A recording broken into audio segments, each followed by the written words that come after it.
You're like, let's just go to Rose Garden.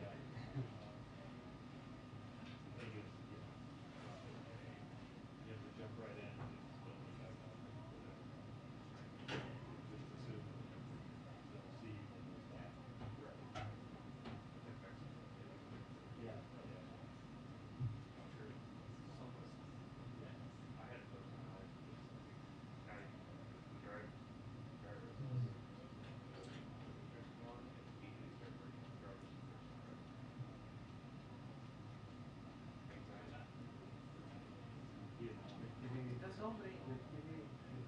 No te he visto. ¿Cómo has estado? ¿Todo bien? Estuve clavado con lo de los hearings. Ah, ok. KPJ. Con Ketanji Brown. Cuatro días. Wow. ¿No vas a estar en el voto? No sé. Mañana voy con Lindes, con las personas. Trabajo por salida. Travel day mañana, Wednesday, magisterio. Y después Morgan Lee y Lincoln Hills, ¿verdad? ¿Dónde van a ir? Bruselas. Voy con Lindes. Secretario. Y aquí 3 días. ¿Cómo está el fin? Súper bien. Mándale un saludo. No, no, no tengo que decirle que estoy con todo y... Sí, yo solamente lo vi cuando fue Biden. Yo supe que tu presencia es buena. No dan la que sí me lo doy, entonces. Sí, hombre. No, y además que eso es un poco freelance. Cuando te fuiste fue tu día. Un sábado me escribe uno y me dice, oye, ¿quién es tu señor moreno sentado al lado de Biden? Le digo, ¿quién? Me mandan un tweet, obviamente, el secretario de Defensa. Ese secretario de Defensa. Tienes ahí ahorita que me sale en rola diciendo, bravo. Vamos a dar la vuelta con la vicepresidenta. Suerte. Ok. Ok. Vamos a la escuela. Ah, qué bueno. Suerte. Feliz viaje.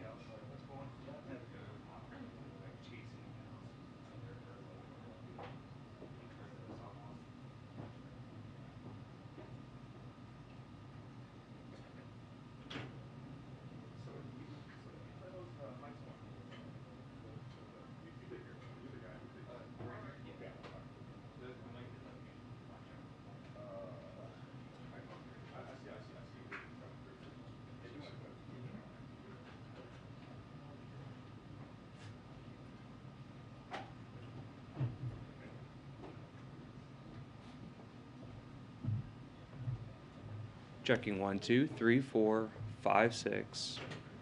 Check, check, check. Check 1, 2, 3, 4, 5, 6, 7, 8. Check 1, 2, 3, 4, 5. Microphone check. Check, check. You good?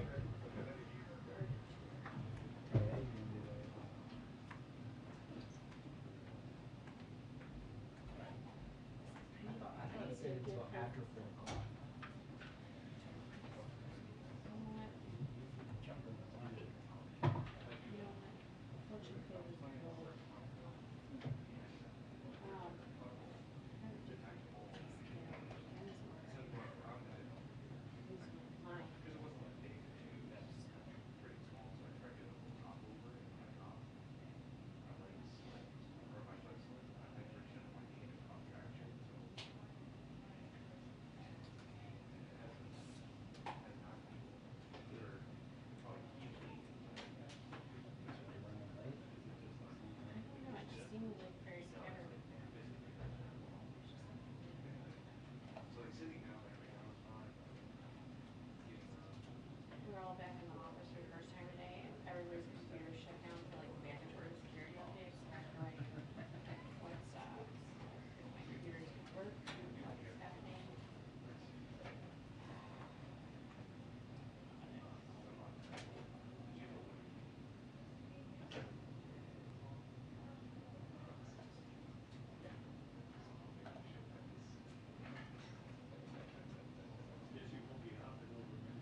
What time?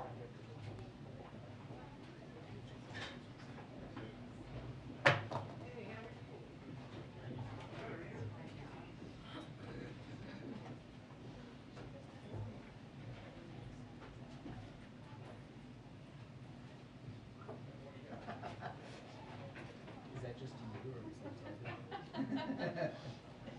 Just a reminder to you. I went up there like 3 minutes after that. I believe you.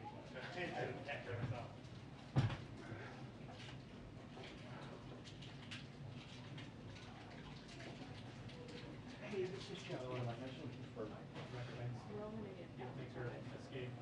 Yeah, it's hard. It's like everybody's.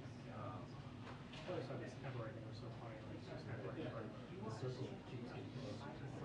Really? Who? Oh, that's right. the Allison thing obviously makes sense. They always make a move that way.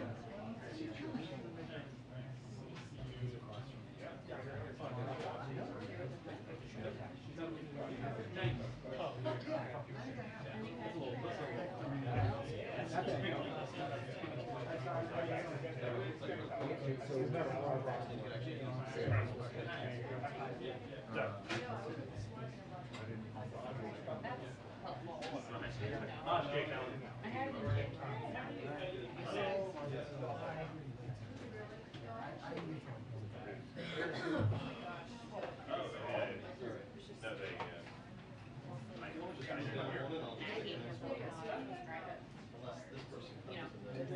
Well, maybe we just I'm telling you now, kind of hit or miss at times. Yeah, no, there's a reason. So he's like, horsepower.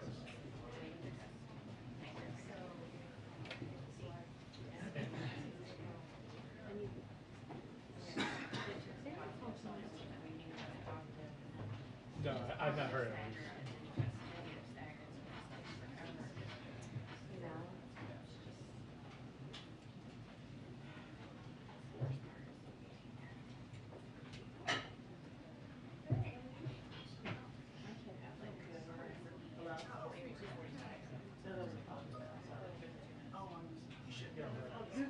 Birthday here? No, yeah. Yeah. It's not my first time, so if they don't show up, I'm sure.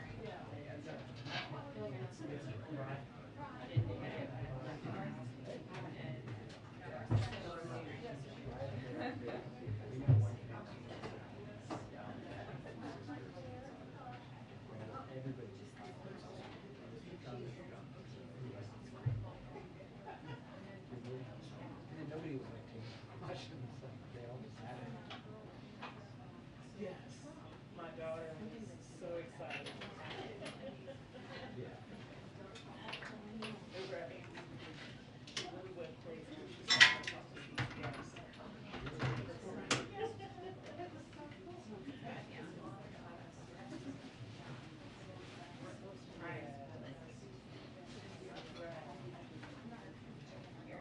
Yes.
Push on already.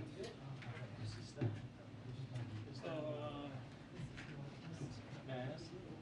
I don't know who it is. It should be here.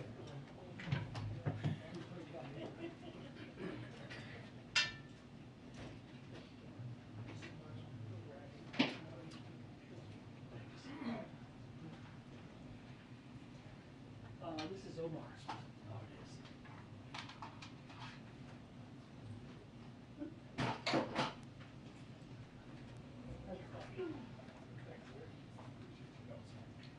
Great live chat.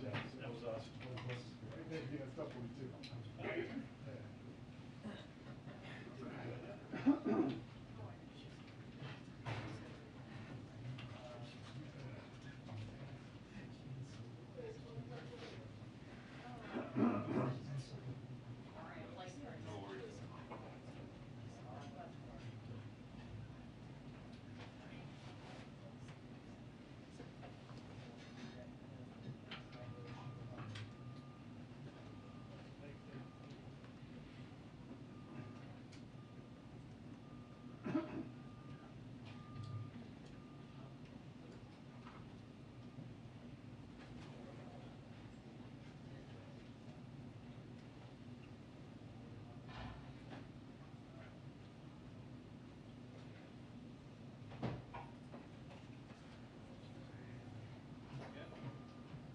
Yeah.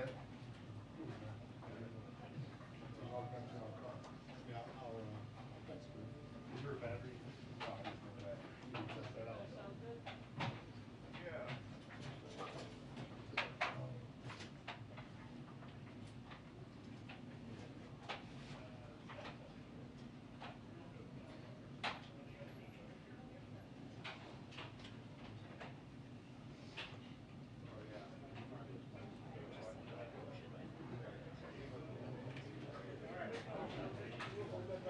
I didn't know where I was working. Thanks, I appreciate it.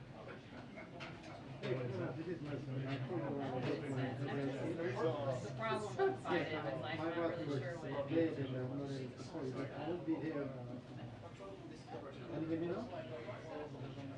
Yeah, I'm supposed to be there before long, but I'm cannot, but I will be there.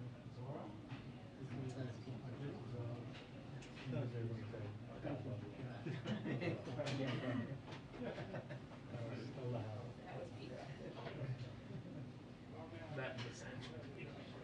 My favorite thing about this actual page is because you have a camera so you can edit it however you want. And it shows a very long sample page. Sorry. The sample page story. Oh, yeah.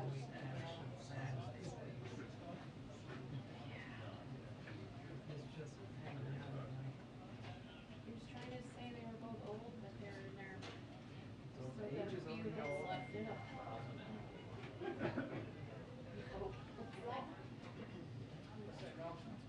I heard you guys had a good time while I was out of town. Yeah, we had fun. Watch Frozen, we had some rice and sauces. Wow. Yeah, Rice it's and good. sauces and bacon. Yeah, she liked it. Both girls liked it, yeah. How's the cat? Did you hear the latest? I just heard that, that he had hoped it was a two probably kid. So, it almost definitely is. Oh, that's good. But the sheet got swollen, so they saw it dry. Yeah. And then it was like, taking a while to do that yesterday. And like, she basically God. it's like after everything, like, have a cat that's like dripping blood. Yeah. And like, it's old. Like, once they like that, like, Yeah. this is the, Right. that was, I checked it out. I really threw up in my hands on Saturday. We were going to cherry blossoms. And we ended up, her friend Lola came into town with her parents. We drove to the cherry blossoms. We got to see them from the window. Okay, so yeah. Didn't bother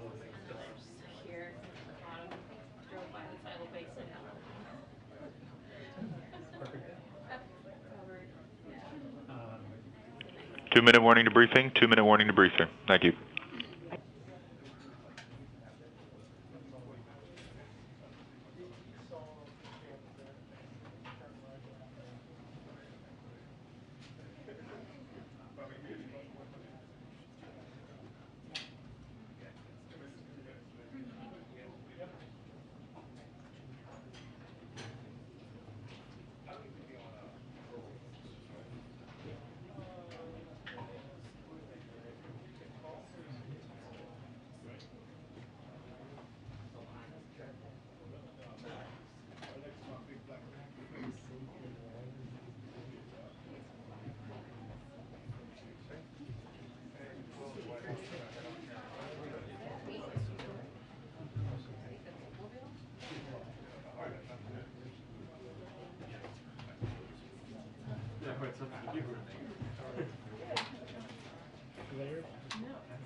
I feel like that would look not the level of seriousness that we.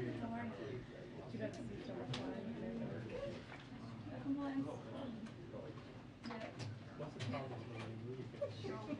I know.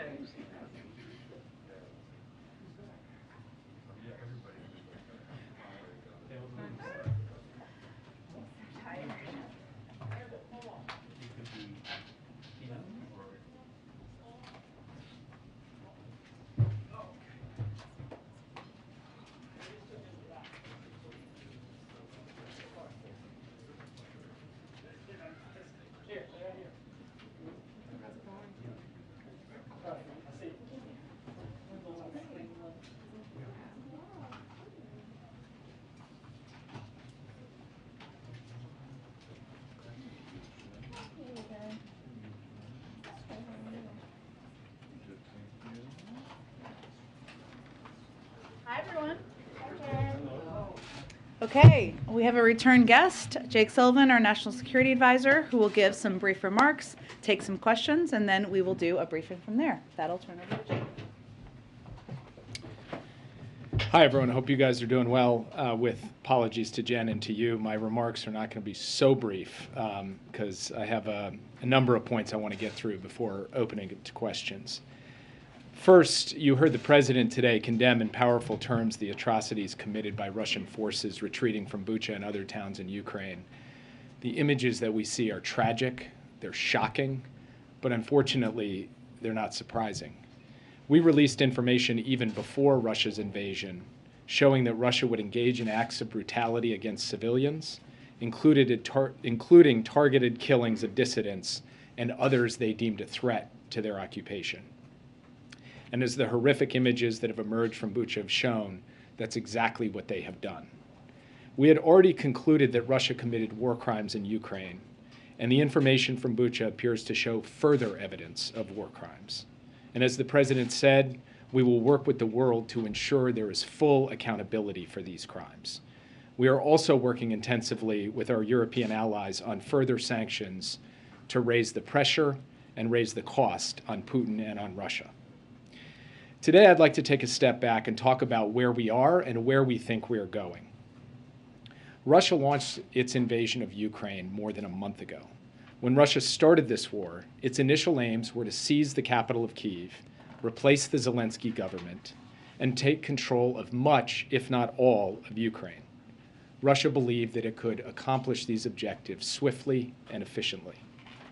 But Russia did not account for the strength of the Ukrainian military and the Ukrainian people, or the amount or effectiveness of military assistance provided by the United States and its allies and partners. The Ukrainian people, backed resolutely by the United States and other nations, have held firm. Kyiv and other cities still stand. The Ukrainian military has performed exceptionally well, and many Ukrainian civilians have joined local militias in addition to using nonviolent means to resist. Vladimir Putin also believed that the West would not hold together in support of Ukraine.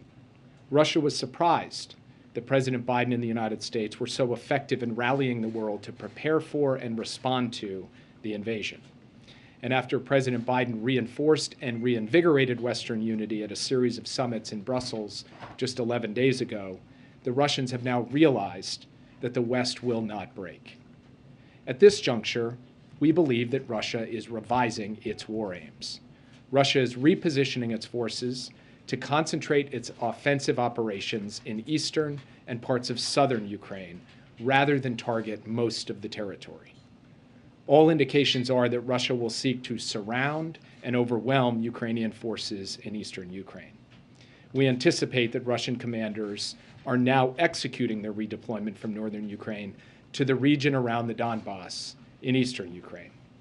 Russian forces are already well on their way of retreating from Kyiv to Belarus, as Russia likely prepares to deploy dozens of additional battalion tactical groups, constituting tens of thousands of soldiers, to the front line in Ukraine's east.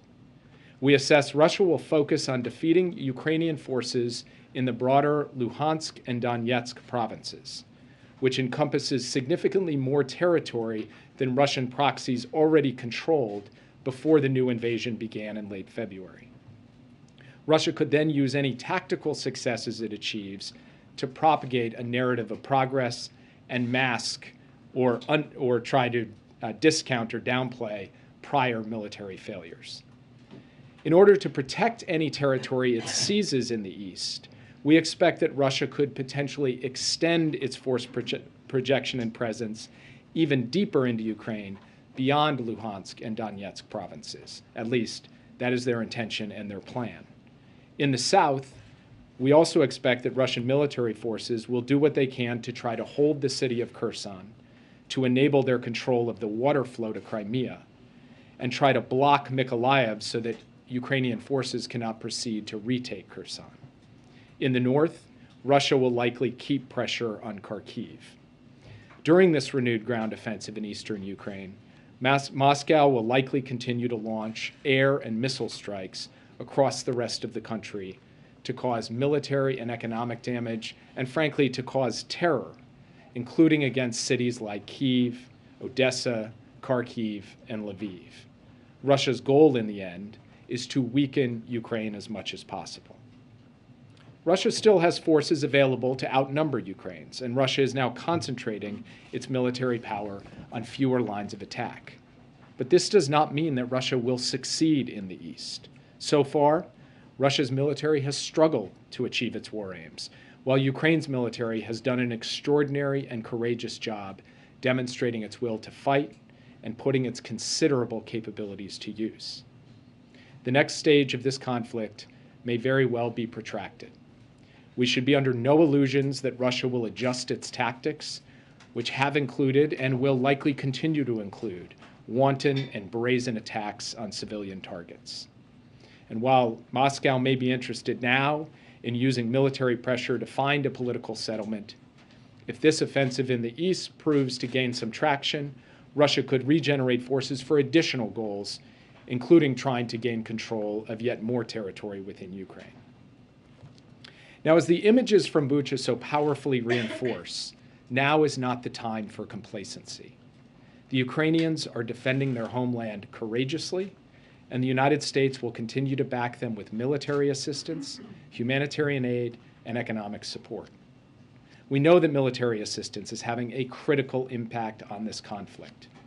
Ukrainians are effectively defending themselves with U.S.-produced air defense systems and anti-tank systems, such as Stingers and Javelins, as well as radar systems that give the Ukrainians early warning and target data, and multiple other forms of arms and munitions. The administration is working around the clock to fulfill Ukraine's main security assistance requests, delivering weapons from U.S. stocks where they are available, and facilitating the delivery of weapons by allies where allied systems better suit Ukraine's needs. This is happening at what the Pentagon has described at an unprecedented pace. Last Friday, we announced an additional $300 million in security assistance, bringing the U.S. commitment to $1.65 billion in weapons and ammunition since Russia's invasion, and $2.3 billion since the beginning of the administration. The latest package includes laser-guided rocket systems, Puma unmanned aerial systems, armored high-mobility multi-purpose wheeled vehicles, and more. Material is arriving every single day, including today, from the United States and our allies and partners. And we will have further announcements of additional military assistance in the coming days. We are working with the Ukrainians, as I said, to identify solutions to their priority requests. In some cases, that means sourcing systems from other countries because the U.S. either doesn't have the system or doesn't have a version that could effectively be integrated into the fight. Sorts of systems like this include longer-range anti-aircraft systems, artillery systems, and coastal defense systems. So let's take coastal defense systems as an example. President Biden went to Brussels to talk to key allies 11 days ago about how to get coastal defense systems to Ukraine because there is not, at the moment, a good U.S. option. Last week, the UK announced at the close of its donor conference that coastal defense systems would be provided to the Ukrainians. It is a good example how, working with allies and partners, we are successfully responding to Ukraine's requests. We expect additional new capabilities to be delivered in the near future. We can't always advertise what is being delivered out of deference to our allies and partners or for operational sensitivities, but we are moving with speed and efficiency to deliver. Let me close with this. Even as Russia acknowledges the failure of its initial plans and shifts its goals, three elements of this war remain constant. First, Russia will continue to use its military to try to conquer and occupy sovereign Ukrainian territory. Second, the Ukrainian military and people will continue to effectively and bravely defend their homeland. And third, the United States will stand by them for as long as it takes. Russia has tried to subjugate the whole of Ukraine, and it has failed. Now it will attempt to bring parts of the country under its rule. It may succeed in taking some territory through sheer force and brutality. But no matter what happens over the coming weeks, it is clear that Russia will never be welcomed by the Ukrainian people. Instead, its gains will be temporary as the brave Ukrainian people resist Russian occupation and carry on their fight for an independent, sovereign nation that they so richly deserve. And with that, I'd be happy to take your questions. Yeah. Jake, can I ask you about the president's call for a war crimes trial for Vladimir Putin? What are the mechanics of how the president sees that playing out? Would it be at the International Criminal Court or in some other tribunal? So we have to consult with our allies and partners on what makes most sense as a mechanism moving forward. Obviously, the ICC is one venue where war crimes have been tried in the past, but there have been other examples in other conflicts of other mechanisms being set up. So there's work to be done to work out the specifics of that. And between now and then, every day, what we are focused on is continuing to apply pressure to the Russian economy and provide weapons to the Ukrainian people to be able to defend themselves. Sorry, forgive me. Other forums for this might include something that the UN Security Council might adopt. Is that what you're suggesting, that you would go to the Security Council? Well, obviously, with Russia as a permanent member of the UN Security Council, it would be difficult to imagine that they would not attempt to exercise their veto to block something. But there have been creative solutions to the question of accountability in the past, and I'm not going to prejudge what solution would be applied here or what forum or venue would be applied here. What I will say is what the president said this morning. There has to be accountability for these war crimes. That accountability has to be felt at every level of the Russian system, and the United States will work with the international community to ensure that accountability is applied at the appropriate time. Yes. The president was careful to say he does not see this as genocide. Many Ukrainians believe that it is because their nation, their people are being attacked. Where is the line in your view, and how have you counseled the president between genocide and war crimes? So this is something we, of course, continue to monitor every day. Based on what we have seen so far, we have seen atrocities, we have seen war crimes, we have not yet seen a level of systematic deprivation of life of the Ukrainian people to rise to the level of genocide. But again, that's something we will continue to monitor. There is not a mechanical formula for this. There is a process that we have run just recently at the State Department to ultimately determine that the mass killing of Rohingya in Burma constituted genocide. That was a lengthy process based on an amassing of evidence over a considerable period of time and involving, frankly, mass death, the mass incarceration of a significant portion of the Rohingya population. And we will look to a series of indicators along those lines to ultimately make a determination in Ukraine. But as the President said today, we have not arrived at that conclusion yet. Yes. Thanks. I just have 3 quick questions. When you say the next stage will be protracted, do you mean years? I mean, Russia has been in Crimea and Donbass since 2014. What's protracted? So we can't predict, but I would just say that so far this conflict has lasted a little more than 5 weeks. And yet, in that time, we've seen an enormous amount of killing and death, and also an enormous amount of bravery and success on the part of the Ukrainian forces.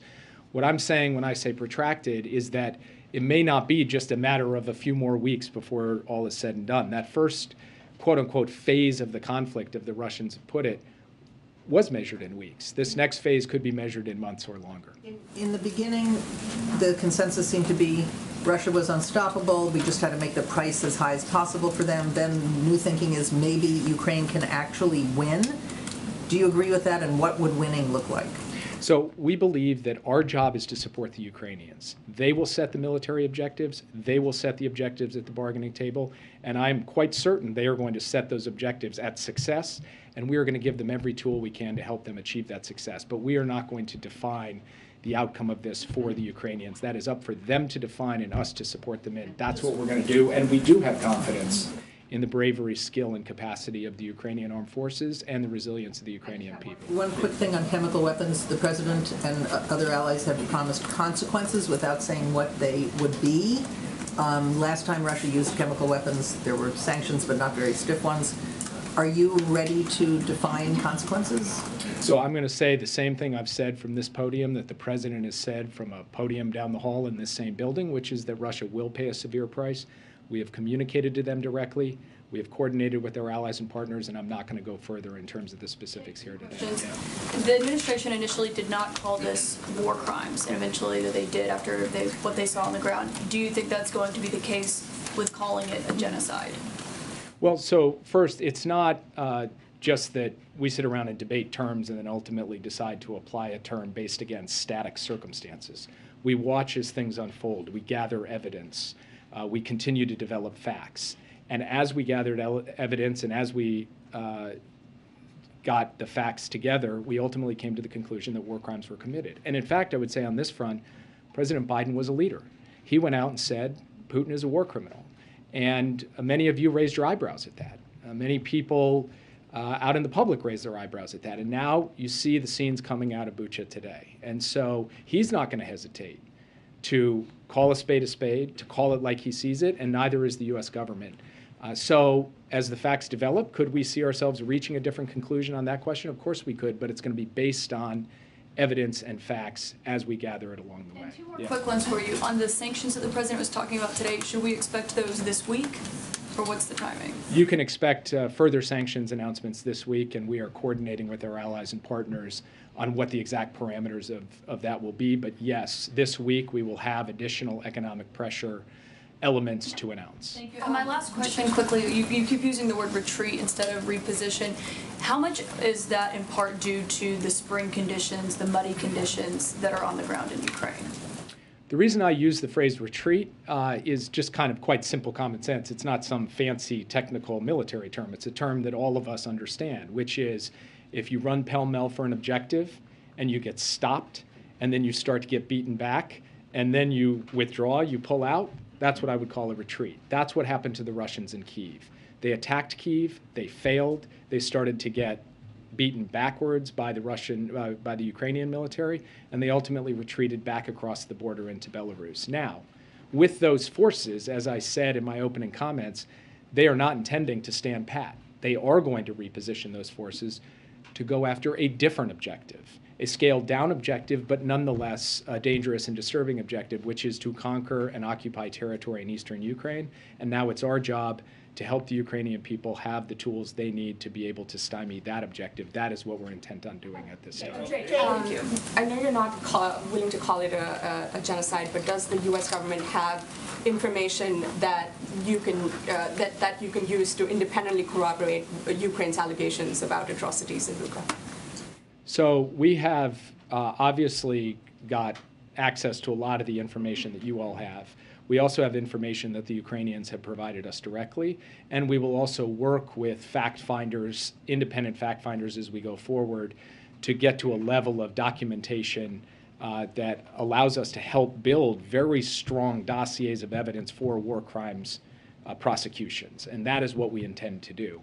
Now, on the question of the genocide determination, obviously we will continue on a daily basis to have consultations with the Ukrainians to reach determinations, and if at some point we reach the judgment that there in fact has been a level of atrocity, a level of killing, a level of intentional activity that rises to meet our definition of genocide, we'll call it for what it is. We have never hesitated to call out the Russians for what they have done in Ukraine, and we will not start now. Sorry, one quick question on France, Jake. They've suggested that a hefty EU-wide tariff should be imposed as opposed to a blanket ban on Russian energy imports into the EU. Does the U.S. support that, and will that be part of what you're planning to do next in terms of sanctions? We are having conversations as I stand here at this podium with senior officials in the main European capitals as well as in Brussels on the full range of sanctions options, including sanctions options or pressure options that relate to energy.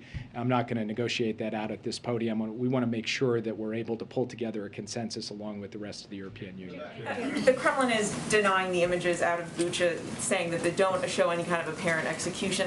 What is the U.S. doing to try and expose Russia's actions to its own citizens? I mean, what can we do to sort of fight this information war?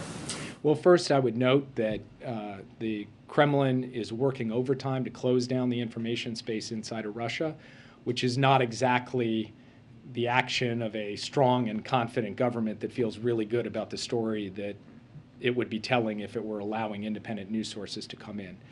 Second, we are, of course, supporting through a variety of means the provision of information about these atrocities and about the entire effort by the Russians to unjustly and unlawfully invade a sovereign neighboring country, not just to the Russian people, but to people everywhere. We will continue to do that.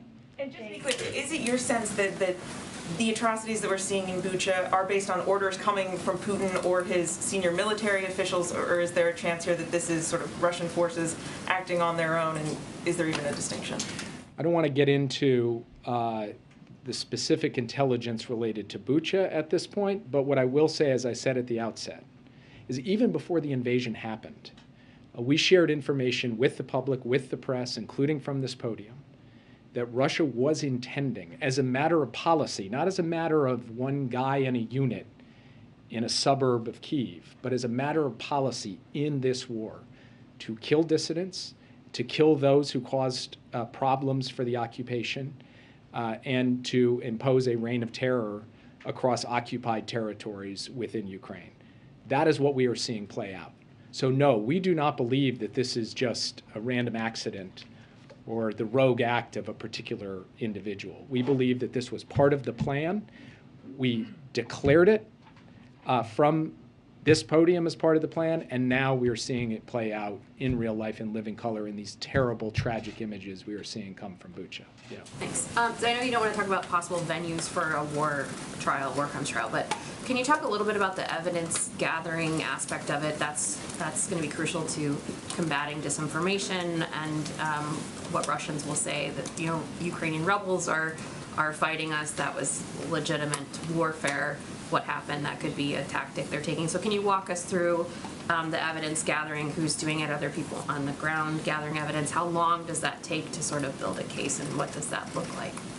So I will directly answer your question, but I also think it is important for our team at the State Department, which will take the lead on this, including our Global War Crimes Coordinator, to give you a fully elaborate answer to this question in technical detail so that everybody understands exactly how this process works. But with that being said, there are four main sources of information that we will develop in an effort to help build the case for war crimes. The first is the information we and our allies and partners gather, including through intelligence sources. And we actually, within our intelligence community, had previously stood up a team to be able to document and analyze war crimes and work closely with the State Department in doing so. And we're also coordinating with key allies and partners who have their own capacities. The second is what the Ukrainians themselves will do on the ground to develop this case, to document the forensics of these tragic and senseless killings in this particular instance and in other instances across Ukraine. The third is international organizations, including the United Nations, but others as well, prominent international non-governmental organizations with real credibility and expertise in this area. And then the fourth is all of you, because part of building this case is relying upon the global independent media who has images, interviews, documentation, and when you put all of those four sources together, you can build, we believe, a package that can stand up to the relentless disinformation we are likely to see and have already started seeing from Russia, and that ultimately the truth will withstand the assault on the truth that we can expect to come from Moscow. On former President Trump, he's having Save America rallies where he's decrying the Biden administration, decrying the response that you all in the White House have been given to this war in Ukraine. He said if he was here in office, he would do it better. It wouldn't happen under him. What is your response to the former President Donald J. Trump saying these things about the current administration? I don't have a response to the former president. We are focused on getting the job done, getting the support to the Ukrainian people that they need, applying unprecedented pressure to the Russian economy, and building a form of Western unity that no one could reasonably have expected and that we have sustained through the early weeks of the war and will sustain for the period ahead. And I'll leave the commentary on what the former president said to others. Do you think you're doing enough? Thank you very much. Thanks, Jake. To follow up on what you said about Ukraine setting terms for any potential resolution, President Zelensky said on Face the Nation that with regard to any potential peace agreement, the important thing in this agreement are security guarantees, but he also said the U.S. has not provided any yet. Is the U.S. considering that, and what would that look like? So we are in regular contact, and by regular I mean near daily contact. I personally am in near daily contact with my counterpart in the Ukrainian government, and we are talking constantly about how we can support a negotiated solution that defends Ukraine's sovereignty and territorial integrity. And we have told them that we are prepared to do our part to support that, including by ensuring that Ukraine has the means to defend itself in the future. I'm not going to get into the specifics of what those negotiations are because I believe it's very important that they have a protected space to be able to be carried out. But you can rest assured that the United States is actively working in consultation with Ukrainians to support their efforts at the peace table. And then a question on the sanctions. You just said that you're under no illusions that Russia will adjust its target. So what function will an additional sanctions package have when you announce it? So I would say two things about the sanctions. One is that sanctions are intended to impose costs so that Russia cannot carry on these grotesque acts without paying a severe price for it. The other is to have an effect on Russia's behavior over time. But as President Biden has made clear repeatedly, we don't expect that that shift in behavior will be caused by sanctions overnight or in a week.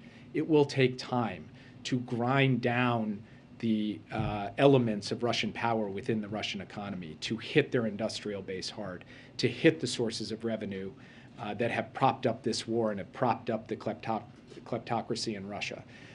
That's going to take some time to play out. But there's no better time than now to be working at that so that the costs end up setting in and that ends up sharpening Russia's choices. So sanctions are not alone going to solve any of these problems, but they are a critical tool in ultimately producing a better outcome to this conflict than it would otherwise be produced. Have the revelations about Bucha prompted the administration and its allies to reconsider what kind of military assistance they provide to Ukraine? Are tanks now part of potential transfers that could be provided to the Ukrainian military? So I'm not going to get into certain specific systems because, as I said at the outset, there are operational sensitivities and the sensitivities of our allies and partners for why we wouldn't speak about a particular capability like tanks. But I will say this. Even before Bucha, the United States was working with Ukrainians on every item on its priority list and how we could go ahead and ensure that that could be provided to them.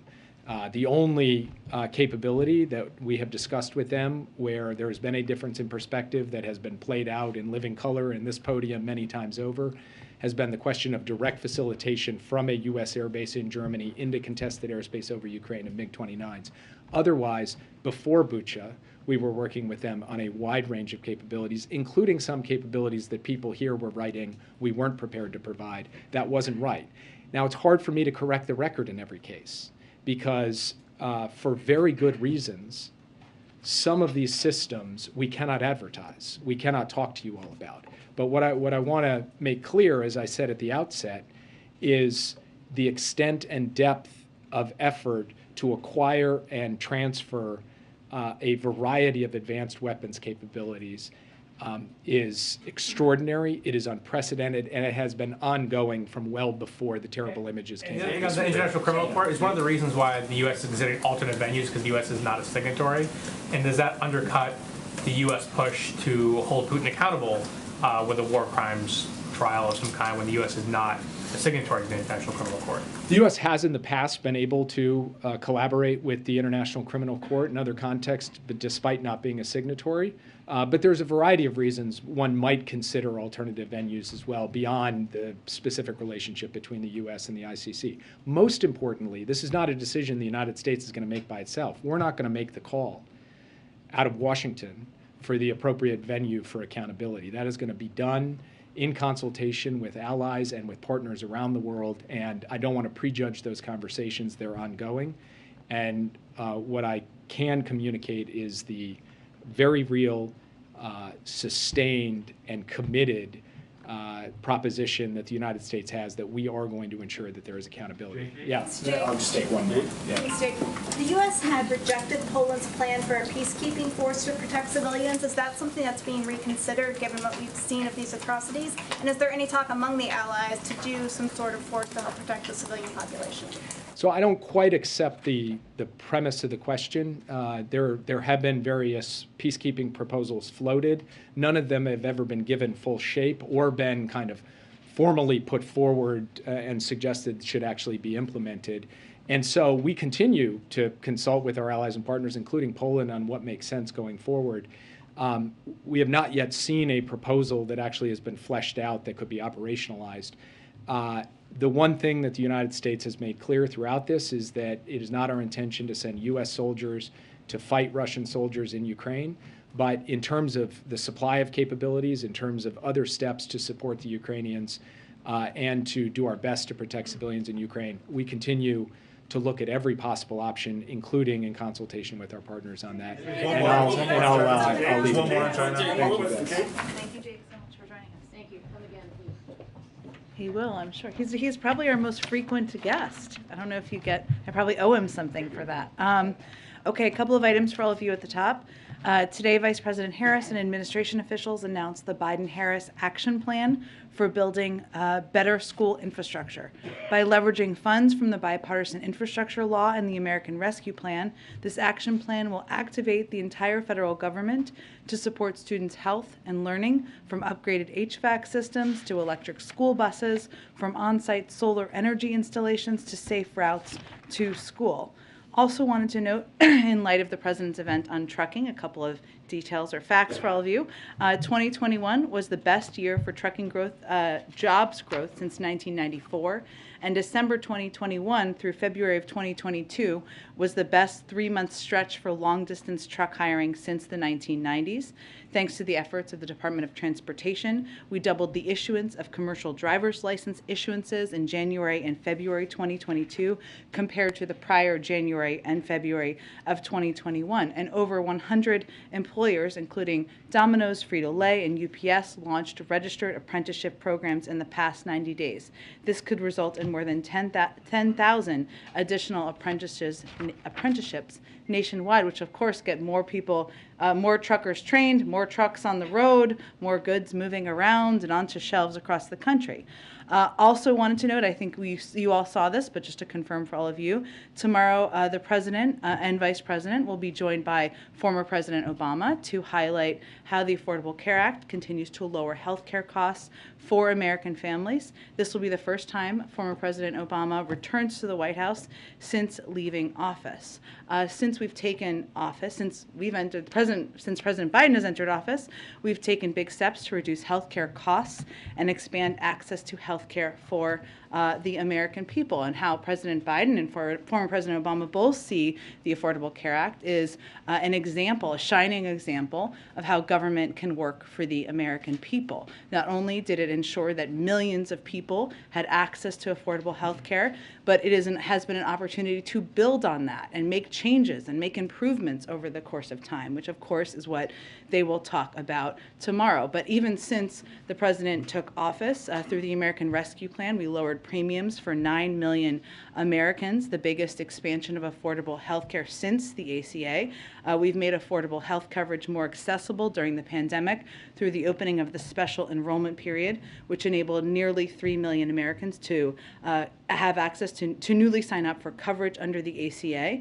And President Biden has overseen the most successful open enrollment period in history last year, with a historic 14.5 million Americans signing up for ACA coverage, and another million people signing up for the basic health care program. So tomorrow they'll announce more steps. I'll also note, as they did every week when former President Obama was president and President Biden was vice president, that's a mouthful, they will have lunch tomorrow as well, as they used to do on a weekly basis. I would note they continue to talk regularly. They are real friends, not just Washington friends, and so I'm sure they will talk about events in the world as well as their families and personal lives. So I'll try to get around the room as best as I can, but Chris, why don't you kick us off? So one question on Title 42. Some Republican attorneys general are suing the administration over the plan to lift it. What is the administration's response and administration concerns this would end up blocking the push to lift the order? Well, on the lawsuit itself, I'd of course refer you to the Department of Justice. They would be overseeing any steps there. But broadly speaking, I think it's important to note for any critics and any lawsuits that Title 42 is a public health directive. It's not an immigration, migration enforcement measure, and the decision on when to lift Title 42 was made by the CDC. And our objective from here, and this is why we have the implementation period over the next several weeks, continues to be to ensure we are increasing our resources, surging personnel and resources to the border, improving border processing, implementing COVID-19 mitigation measures, and continuing to work with other countries in the Western Hemisphere to manage migration and address root causes. But this is, again, a healthcare measure, a health measure determination, and not an immigration policy. Go ahead. Thanks, Jen. Let me ask you the question I was going to ask Jake, which is that as part of this new effort to ramp up sanctions, is the administration going to be ramping up pressure on China and India to abide by existing sanctions? And what does that look like? I know Dilip Singh was just in India. You're going to intensify some criticism of them and others who haven't done so. Well, certainly our expectation and our public and private message will continue to be that every country should abide by the sanctions that we have announced and that we are implementing around the world. As you noted, so let me start with India, if that's okay. As you noted, Dilip Singh, our Deputy National Security Advisor, was just there. I would note that, just given some of the reporting, energy payments are not sanctioned. That's a decision made by each individual country, and we've been very clear that each country is going to make their own choices, even as we have made the decision and other countries have made the decision to ban energy imports. What Dilip did make clear to his counterparts during this visit was that we don't believe it's in India's interest to accelerate or increase imports of Russian energy and other commodities. Right now, just to give everybody the full scope of it, India's imports of Russian energy represent only 1% to 2% of their total energy imports. So while he explained both the mechanisms of our sanctions and reiterated that any country or entity should be abiding by those, we also made clear that we'd be happy happy to be a partner in reducing their reliance or even their small percentage of reliance on that. As it relates to China, I know that Jake spoke to this the last time he was here. Our assessment hasn't changed on that front, but we continue to convey the same expectations of abiding by sanctions. And then on COVID funding, there are reports that the Republicans and Democrats in the Senate are nearing a deal on a $10 billion package that doesn't include global aid. Is a package of that size and that doesn't include global vaccine assistance something that President Biden could sign into law?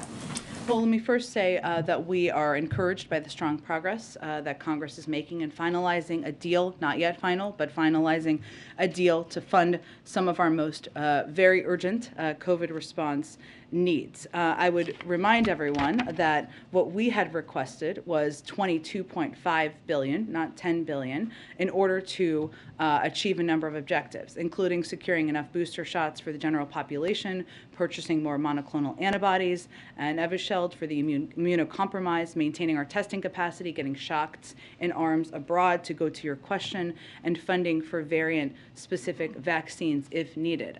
So this does not, will obviously not meet all of those needs, dire needs in this country, and certainly our objective would continue to be to press for funding for international support for ensuring we continue to be the arsenal of vaccines in the world, regardless of what this final package looks like. I'd note that the reason that's so important is not just because of the need to have vaccine doses. It's because we need to, there are countries around the world who are refusing our vaccine doses because they don't have the mechanisms, the know-how, and the capacity to be able to distribute those doses. So that funding that we've been requesting, we'll continue to press for, would be accounting for that as well.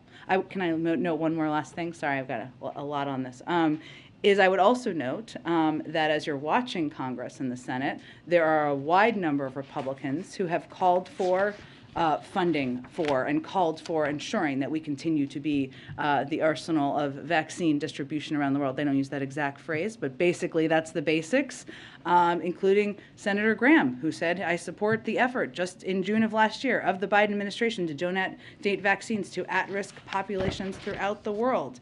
Senator Portman said that he is pleased that legislation, this is last summer, that has passed, that the committee at the time would help ensure that domestic supply is part of our, what we're doing in domestic supply, access to domestic supply is part of our global vaccination strategy. Senator McConnell said it would be terribly unfortunate if a supplemental COVID-19 funding package did not include international vaccines. So I'm not going to prejudge where they will all be on this or future legislation. I would just note that if we want to continue to be providing to the world, we need money, and that's a case we will continue to make. Go ahead.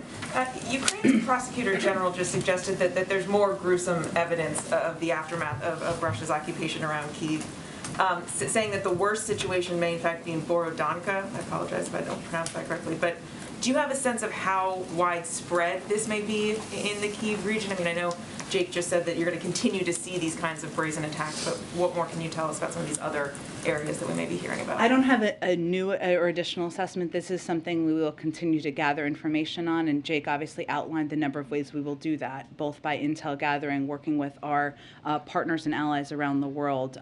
But I would also note, Mary, to go back to your earlier question, that the fact that we're seeing these horrific images from Bucha around the now around the world, thanks to all of your broadcasts and many global broadcasters. I mean, we have access. There's access to this area. There's not access to a lot of the areas around Mariupol and other areas of Ukraine where we have not even begun to see the impact of the atrocities and the impact of what, as Jake said, President Putin and the Russians made clear they were intending to do from the outset of the war. So while I don't have additional assessment, I would just note that we should brace ourselves for what we may see as we gain greater access and learn more about what atrocities they've implemented. Go ahead. Thank you. The U.S. ambassador to the UN says that tomorrow she's going to go to New York and seek Russia's suspension from the Human Rights Council. Is that at the direction of the president? Yes. The president does not believe. He believes it's ludicrous for Russia to be a member of the Human Rights Council, and certainly the ambassador spoke to this today, and while she was on her overseas trip, and she will continue to make the case in her role when she returns to New York. Why not seek to permanently expel them? From the Human Rights Council, I would point you to our UN ambassador on what specific steps, but obviously removing them would be the next appropriate step in the process. Go ahead. Hi, thank you, Jen. So President Biden is talking about putting Putin on a wartime trial. Does he expect Putin to turn himself in to stand trial, or does he think somebody's going to have to go into Russia and arrest him? Well, without getting into the mechanisms, which I know were the good questions everybody was asking our national security advisor, there is precedent in the past of how this process can work. We're not going to prejudge what the process would work or what steps would be taken through an international legal process. So that's not quite where we're at right now, Peter, and I can't give you a sense of the mechanisms of if convicted, what would happen. Okay, a question about college sports. In some places like the Ivy League now, there are biological males competing against women. Does the White House think that is fair?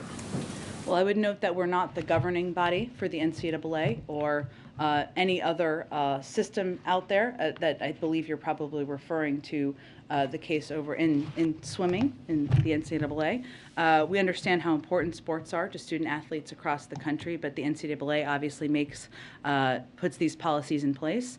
What I would say, Peter, if we look at this broadly, is that we celebrated International Transgender Day of Visibility last week with a slate of new actions to ensure we are continuing we continue to protect the dignity and identity of all Americans. And at a moment where we're looking at and we're seeing increased mental health issues related to young people, especially LGBTQ plus young people, we're providing additional funding and resources to address this issue. And we hope all leaders can focus on those important issues and the impact on many of these young people who are impacted across the country. And then one about this new law in Florida. At what age does the White House think that students should be taught about sexual orientation and gender identity? Well, I would say, first of all, Peter, we have spoken to the Don't Say Gay bill in the past, I believe is what you're referring to, and made clear that as we look at this law, what we think it's a reflection of is politicians in Florida propagating misinformed, hateful policies that do absolutely nothing to address the real issues. The Department of Education is well positioned and ready to evaluate what to do next, and its implementation, whether its implementation violates federal civil rights law. But I would note that parents across the country are looking to national, state, and district leaders to support our nation's students, to ensure that kids are treated equally in schools, and that is certainly not, this is not a reflection of that. And so just the last one.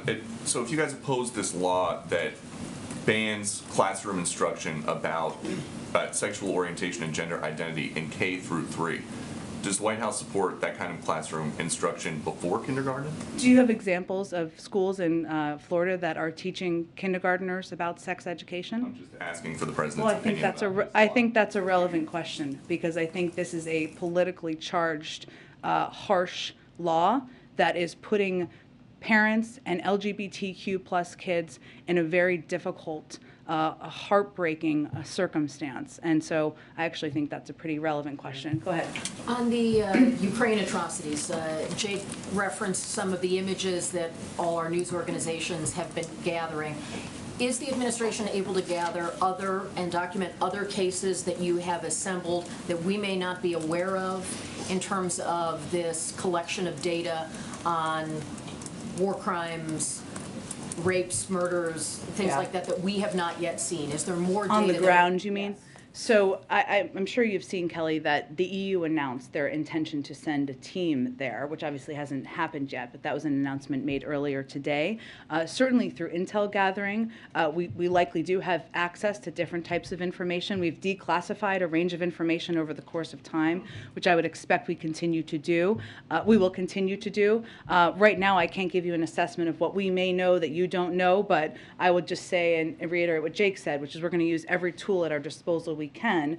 Some of that is through intel channels. Some of that is, of course, working with our counterparts around the world to gather as much data and information as we can. It is difficult, to go back to an earlier question, given that we need access, or even our European friends and partners need access to gather, but it is vital, it is important, and we are going to do everything we can to support those efforts from here. And if the Russians are able to take some territory in the east and have greater stability of their control there, would it ever be the U.S. position that that could be a stable outcome, or is maintaining the current map of Ukrainian sovereignty what the West would want? Sure. Well, it's going to be up to the Ukrainians and Ukrainian leaders to determine what the diplomatic path forward looks like here, what discussions, what negotiations they are comfortable with. What our objective is, and what tool we feel we can most be effective at, I should say, is supporting them and strengthening their hand in these negotiations. And that includes not just the economic support, the military support. I would note over the course of the last couple of days, the Department of Defense announced an additional package beyond what was announced just a few weeks ago. So we're going to continue to do that. But in terms of the negotiations and what they would be comfortable with, we're here to support them, and we're not going to predetermine that. Go ahead. Thanks, Jen. Just last week, you said that the U.S. is sending a protective gear to Ukraine to help shield Ukrainians from chemical weapons use. Have those deliveries been made, or have they started? Is there any timeline specifically for those deliveries? Because Jake did mention that deliveries have started. Sure. I can check for you a status of that. We try to do it in an expedited manner, and we still have means of getting equipment, of a range of equipment, to people who need it on the ground, and I can check if that equipment has been delivered or is in process, I guess you're asking. Yeah. And I have a quick question on Elon Musk and him picking up a 9% stake in Twitter, which makes him the largest shareholder in the company. Obviously, the White House uses Twitter quite extensively, and Musk has been very critical of President Biden. I'm wondering if there is perhaps any recalibration of the use of the platform, or to what extent the White House is using Twitter going forward. That's a decision of a private sector leader. I don't have any specific comment on it, but I expect we will continue to use Twitter, as you all will as well, I would expect. Go ahead. Thanks, Jen. I was wondering if you could elaborate a little bit more on President Biden and former President Obama and their relationship, and how often and how they communicate. And you had mentioned that they are real friends and not just Washington friends. But given that they only live a few miles apart, why is this the first time that the former president has been invited to the White House? Well, I would say first, I have known them both for some time, and I watched their friendship grow over the course of the period of time when the president was vice president and when the former president was president. And why I noted that at the top is because I think people who didn't have the seat I had may just think that it's like inviting any former president to the White House, and it certainly is not that. They talk on the phone. They do that on a regular basis. I'm not going to give you the number of times they've had conversations, but I would note they consult on a range of issues, but also about their families and things happening in their personal lives. And it's not a relationship of obligation. It's one where they developed a deep and close friendship through the course of their time serving together, and that has continued. And tomorrow is, of course, exactly the right time to have the former president come here, given this is one of the proudest accomplishments that they worked on together, they shared together, and it is emblematic of their shared view and belief that government can work for people, and it can work for the American people. And this is an example of building on a success from more than 10 years ago and making it better over time. So, and I suspect that former President Obama will be back when there is a portrait unveiling, and perhaps for other engagements here as well in the future. Go ahead, Karen. Thanks, Jen. Can you tell us how the president or the president's engaged with lawmakers in the last couple of days on the COVID funding deal, and has he talked to any Republicans on this? I'm not going to give you an outline or a detail of people he's spoken to. I will note that it's rare that I am in the Oval Office on any given day where he doesn't just pick up the phone and call a member of Congress, often a Republican, at least when I'm in there, to talk to them about a range of priorities. This is clearly a huge focus for the president because of the dire need we have at this moment to get this funding through, and the fact that we are already at a point where we have had to halt, delay a range of programs and purchases that we feel are imperative. I would note that on the global side, we already need to stop plans to expand the global vaccination initiative to more countries. We'll also have to immediately scale back our global efforts to provide life-saving tools. This is a little bit of what I mentioned earlier, like oxygen systems, antiviral pills, things that can cut death rates by 90% for the unvaccinated. And I would also note that even as we're very encouraged by the progress, we're going to need more, because our objective here is going to continue to be ahead of the process and be ahead in planning to make sure we can have funding for antivirals, the vaccines needed for people for many months to come. And just to be clear, so he has been talking on this specific issue? He's been engaged with a range of members about a range of issues. This is a huge priority. I'm just not going to get into the details of what those calls look like. Go ahead. Thanks, Jen. I just wanted to clarify on what I was asking Jake there, because it sounded like at the end he was leaving open the possibility of U.S. boots on the ground to protect civilians in Ukraine or to protect the supply. I don't think that was his intention. He did say in terms of the supply chain or civilians that you're discussing all possibilities with allies. Nothing has changed about the president's view about boots on the ground. Go ahead. Okay. So the jobs report came out on Friday. Inflation is at 7.9%. It shows average hourly wages went up 5.6%. Wonder what the level of concern is for the president and the White House that people will stop spending because the stuff they want is more expensive, and that leads us to a recession. Well, I would say on the latter part of your question that what we know is that the economy is strong. Our recovery has been strong, and that continues to be. While we of course are monitoring progress and where we have concern, including rising costs and obviously the need to continue to address inflation. That continues to be our assessment, which is even as there are challenges we need to continue to address, means that we have a strong basis that we are building from. I would remind you also that the unemployment rate is 3.6%, and the president created more jobs last year than any president in American history. So those fundamentals are also backed up by data. And obviously what we're trying to do, as you know from following this closely, there are a couple of areas that are impacting rising costs more than others, right? Including the price of gas, including the price of automobiles and the impacts on the car industry of the lack of the chip shortages. So what we're also trying to do is take steps to address each area where we see rising costs. And obviously the president's announcement on Thursday to do a historic release from the Strategic Petroleum Reserve, where we've seen already a small reduction in the price of gas and the price of oil come down by several dollars, is an effort to bring down costs that are impacting people's checkbook, pocketbooks, checkbooks, et cetera. Concerned about consumers stop spending. We, of course, continue to assess, but I don't have any projection of that at this point in time. One more thing on the wealth tax. Elon Musk tweeted out last week that Tesla and SpaceX would have died if such a tax existed in 2008 after the Great Recession. With the push for EVs and space exploration, what's the White House level of concern that a wealth tax could stifle innovation?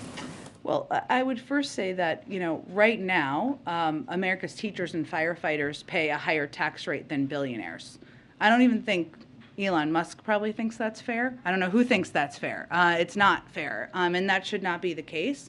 And so what this proposal does, and why the president supports it, in his view, is it fixes that. And this would close an unfair tax loophole and promote economic growth by encouraging productivity, enhancing investments. And really what it does, to get into the nitty-gritty of it, is, right now the super wealthy, billionaires, I think everyone considers them super wealthy, are able to access the value of their assets even if they never sell them in order to finance lavish consumption. And right now, billionaires with unrealized gains borrow against their assets during their life at ultra-low interest rates. And when they die, they get a step up in basis and no taxes paid on the appreciation of their asset. In other words, their income is never taxed. That's not fair, and I think what the president's trying to do, and what many senators and others support, is closing that. Why that should impact a lack of innovation, I think there should be more explanation on. This is trying to make the system more fair. Go ahead. Oh, sorry, we shall come back to you. Go ahead in the middle. Thank you, Jen. 18 U.S. senators have written President Biden urging him to designate Cameroon for TPS. Is that something he's willing to do? That's an assessment is made by a process led by the Department of Homeland Security, so I don't have any prediction of that at this point in time. And then on his approval rating, when he came into office last year, he was around 60% and even more, and now he's around 40% and sometimes less. Who does he blame now? Putin, Trump, or you? The communication team. Oh, does he blame me? Oh, I don't know. I hope not. Look, I think that the president recognizes that the country is still grappling with a number of challenges that impact people in their everyday lives, whether that is a continuing fight with a pandemic that has been going on for several years, or the fact that costs are going up.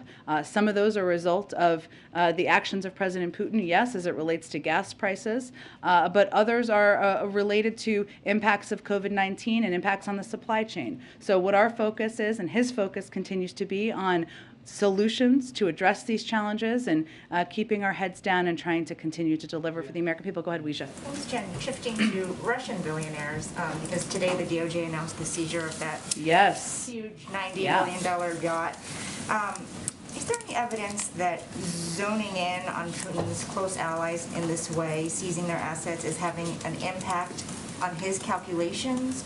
And if not, what is the end goal here to try to apply pressure to Putin himself? Well, I think it's not the only approach we're taking, right, Weijia? But it is one of the steps that we have, our national security team determined from the beginning would hopefully be effective on putting necessary pressure on. That includes significant consequences we have implemented on the Russian economy, but it also includes going after people who are in the inner circle and are close where their actions have warranted that, including Russian oligarchs. But it is not our expectation is not that one component is going to lead to a direct change. These are just a range of pressure points, and we're going to use all of them that we possibly can.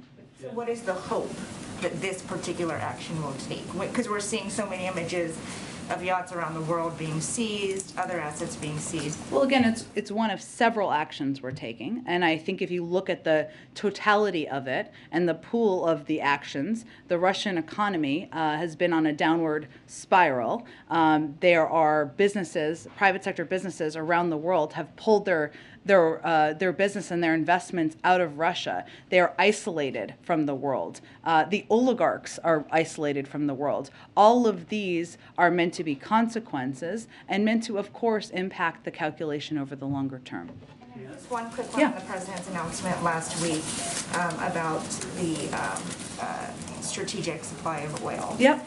So, you know, the crude prices came down. We saw that almost right away. But how long do you expect that Band-Aid will hold if OPEC does not also agree to ramp up production, which it has not so far?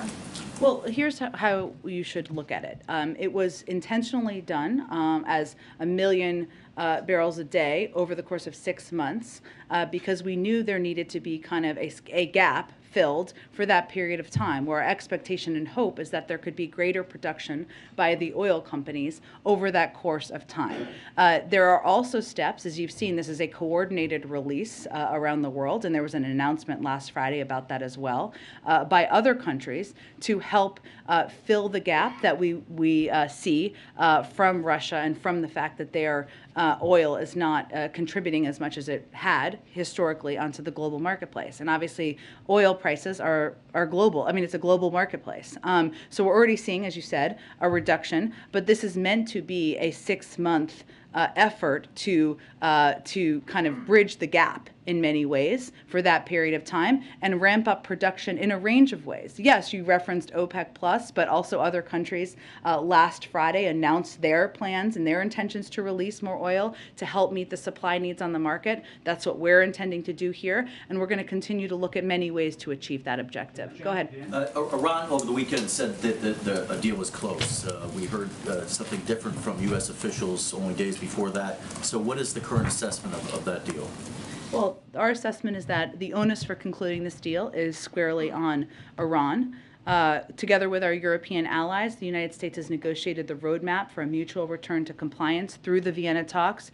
The President will re-enter the deal if it's in our national security interests, and both ourselves and our allies are prepared to conclude a strong agreement if Iran is prepared to do the same. What we've seen, however, is that Iran has raised a number of issues that have nothing to do with the mutual compliance under the nuclear deal, and that is where our focus and our objective is. So we would encourage Iran to focus on the deal negotiated in Vienna rather than seeking to open issues outside the Vienna context or casting blame, of course, on others for a pause in the talks. Is the White House making any push this week, last-minute push, to get another Republican or two to support Judge Jackson? And secondly, if you could reflect on what Senator Graham said about if Republicans were in control, that she wouldn't even get a hearing. Let me say on the first part that our view continues to be that Judge Jackson's credentials, her record, warrant bipartisan support.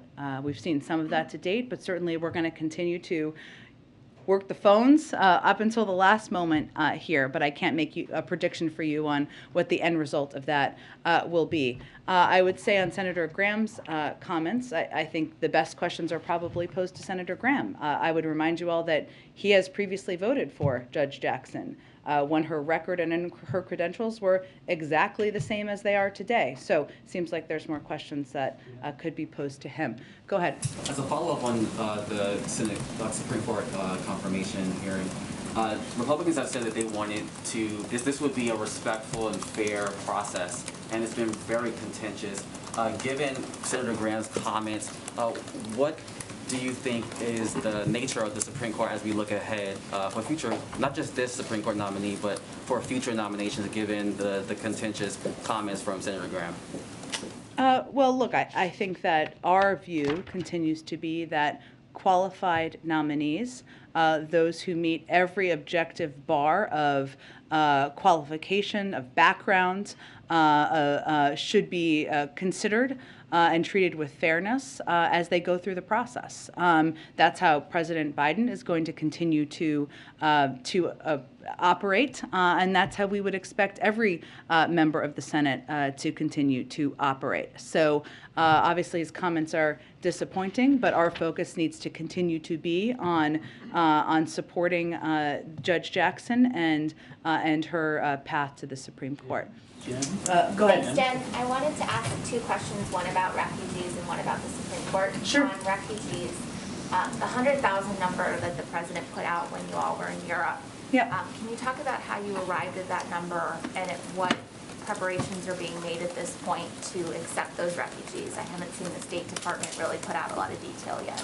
Yeah, I expect we'll have more soon, and I think the understandable questions are kind of the prioritization and how the process will work and what the models will be. All very good questions, and we're just working through the final pieces of the policy process at this point in time.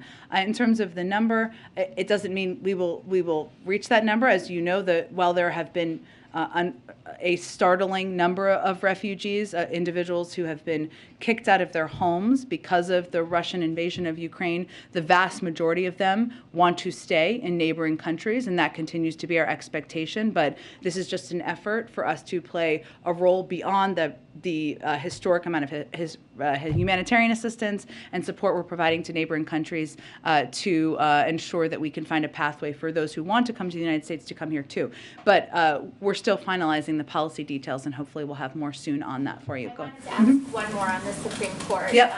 President Biden was asked last week about Justice Clarence Thomas. I believe he said something, or he said it was up to the Justice Department or the January 6th committee on whether Justice Clarence Thomas would recuse himself from any of those cases, those being the January 6th cases.